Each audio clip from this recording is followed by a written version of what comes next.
اس رات کے تعلق سے ایک اور بات جو بیان کی جاتی ہے وہ یہ ہے، جو کہ حضرت علی سے روایت کی جاتی ہے، یہ بات بھی یاد رکھیے ضعیف ہے، اور اس کے الفاظ اس طرح سے ادا کیے جاتے ہیں وہ یہ ہے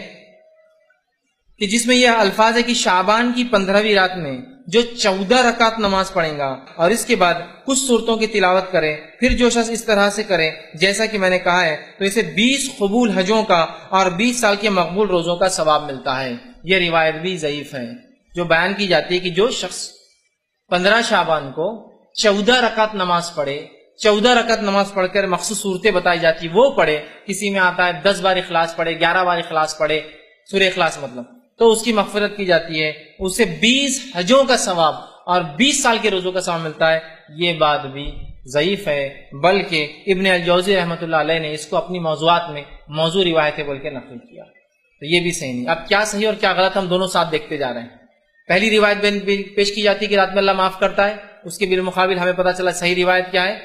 کہ وہ ایک خاص واقعہ تھا جو بقی والوں کے لیے آپ نے کیا تھا۔ دوسری روایت پیش کی جاتی ہے کہ اس رات اللہ آسمانی دنیا پہ آ کے معاف کرتا ہے، صحیح مسلم کی صحیح روایت ہے کہ ہر روز اللہ ایسا معاف کرتا ہے۔ چوتھی بات اس رات کے تعلق سے پیش کی جاتی ہے کہ اس رات میں اگر جو 14 رکعت نماز پڑھے، یہ روایت موضوع ہے۔ پانچویں بات اس رات کے تعلق جو فرمائی جاتی ہے جو غلط ہے وہ یہ ہے کہ صلاۃ الالفیہ، ایک نماز پڑھی جاتی ہے 100 رکعت، الف کہتے ہیں جو ہے صلاۃ الالفیہ جو پڑھی جاتی ہے، جس کے بارے میں آتا ہے کہ حضرت علی کو اللہ کے رسول نے فرمایا اور ارشاد فرمایا کہ جو اس رات میں 100 رکعت نماز پڑھے، ٹھیک، 100 رکعت نماز پڑھے اور 100 رکعت کی ہر ایک رکعت کے اندر سورہ فاتحہ کے بعد 10 مرتبہ سورہ اخلاص پڑھے تو وہ جو اللہ سے مانگے گا وہ عطا کیا جائے گا، حتیٰ کہ لوح محفوظ پر بھی اگر اس کے بارے میں لکھ دیا گیا ہو یہ بدبخت اور جہنمی ہوں گا اور وہ سوال کرے تو وہ مٹا کر لکھ دیا جائے گا یہ جنتی ہے اور اس کے سے بدبختی ہٹا دی جائیں گی۔ یہ روایت موضوع ہے، یہ روایت موضوع ہے، اس لیے کہ ذرا آپ تصور کیجئے رات چالو ہوتی ہے مغرب سے، مغرب کے بعد پھر عشاء بھی تو پڑھنا ہے نا آپ کو، پھر بھی اگر فجر سمجھ لیجئے صبح 5-6 بجے ہو رہی، زیادہ سے زیادہ بڑا دن رہا تو شام کے 6 سے صبح 6، اگر میکسیمم بڑی سی بڑی رات ہے کتنے گھنٹے ہو رہے؟ 12 گھنٹے۔ اب ایک آدمی کھڑا ہوتا ہے 100 رکعت نماز کے لیے، ہر رکعت میں سورہ فاتحہ کا 10 بار سورہ اخلاص پڑھے، چیلنج 12 گھنٹے میں نہیں پڑھ سکتا، پلس اس کو طہارت، وضو کرنا ہے، عشاء پڑھنا ہے، کھانا کھانا، بہت ساری چیزیں بھی کرنا ہے اور ساتھ یہ کرنا ہے، ہو سکتا ہے کیا؟ ایک تو امپاسبل ہے،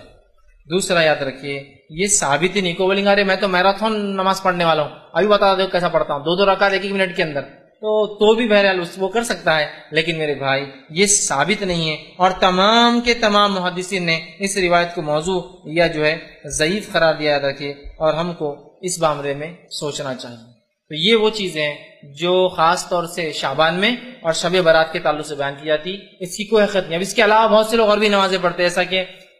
جو ہے ایک جو نمازیں چھوٹ جاتی ہے زندگی بھر کی ہے نا، اس کے لیے ایک نماز پڑھی جاتی ہے کہ بھائی وہ پوری زندگی بھر کی خزائے عمری بول کر کے پڑھ لیتے ہیں، یہ بھی ثابت نہیں ہے۔